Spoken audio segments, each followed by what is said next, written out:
Hey, now we're back, and we're going to same day, same Monday. And I want to get to Bobby Doerr because Bobby Doerr, there's an argument to be made. Some will say Bob Feller, but you can make an argument Bobby Doerr signed more autographs than any other Hall of Famer. And the reason being is the fact that, number one, he lived to be 99. I think he's the oldest Hall of Famer ever. When he died, he was like one of the last players from the 30s, maybe the last player to still be alive.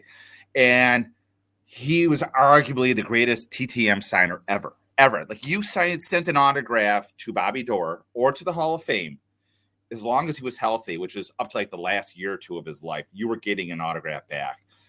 Quick story: when I started collecting Hall of Fame autographs in the '90s, I would send requests to the Hall of Fame, and there was like tough stuff and back, and they would tell you who would come back.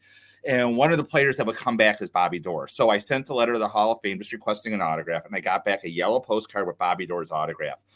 Not only that, I got a second Bobby Doerr autograph back. I didn't even ask for it on an index card. Unfortunately, I've given all those away. But like, he was like guaranteed. It's like if you wanted a Bobby Doerr autograph, all you had to do was write and ask him, and he would get it back to you. He didn't charge, didn't do anything. He did all of his shows. Hall of Famer in 1986. I mean, I remember looking at his stats pre, let's say, sabermetrics. I was not blown away. He was a very good hitter, a very good fielder. But, like, don't get me wrong, there's definitely an advantage to playing in Fenway with that short right porch. There's no question it helps. Plus, you have the media, the attention of Boston. And he never made the Hall of Fame through the Baseball Writers Association. And you can see why. He finally got it in 1986. A key thing happened in 1986 to help him get it in my opinion. Not that he wouldn't have gotten it in anyways, but in 1986, Ted Williams joined the Veterans Committee. And Ted Williams, from everything I've read about him, was a very grumpy, pushy person. And he pushed very hard to get Bobby Doerr in the Hall of Fame. And plus, it didn't hurt that year they announced that they were going to retire his number. I think he's number 1. In addition to that, like sabermetrics were coming into vogue and a lot of information came into play. I think all that put together helped push him over the edge. And looking back now, is he the best Hall of Famer in the Hall of Fame? No. If you're a small Hall of Famer, does he deserve to be in? No. But you look at the other players then, yeah, I don't have a problem with him being in. Again, that's just my opinion for whatever that's worth. So, we're going to take a real quick analysis of Bobby Doerr's autograph because, like I said, it is a very common autograph. It is not rare at all. So let's look at it real quickly now. So we go right here. I mean, this is the PSA database, and they're all pretty much the same. He was a very consistent signer, although he did get shaky at the end. I mean, he was signing probably at 99, 98 years old. So usually what you want to see here is this B looped around, then the B is a standalone, and then the O and the B connect to the D. And then again, you're going to see the rest of his autograph with the R going straight back up.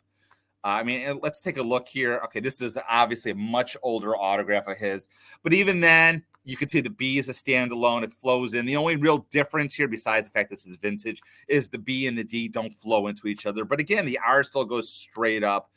Again, this looks like vintage, but it's the same here. I mean, the B goes, and I guess the B is connected here. But oops, sorry. So let's go back here. Like this is a common autograph. The B's by itself. It goes into the B, into the D, the R straight up. I mean, he signed a ton. This is not a rare autograph. I don't know why anyone would waste any time forging a Bobby Doerr autograph. I'm going through it real quickly here. Again, here's a vintage signed autograph. And even then, it's pretty much the same. The B's by itself. The O and the B go into the D. The R probably goes, yeah, it does go straight up. It's a little dark right here, but you could tell right here. Looking at my autograph, I got him at the Ted Williams Museum in 1998.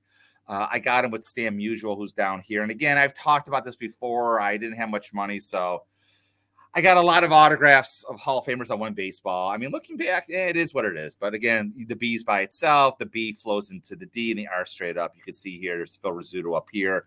I know this is Stan Musial down here because I remember getting these all signed.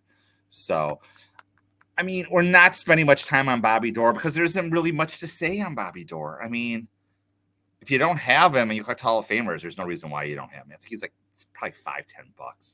So, I mean, we're going to move on from one of the easiest to what PSA says is one of the hardest, and they're way off about that, and that is Barney Dreyfuss. So I may shoot that today just to catch up with some of these, but if not, as always, still Happy New Year. Keep collecting.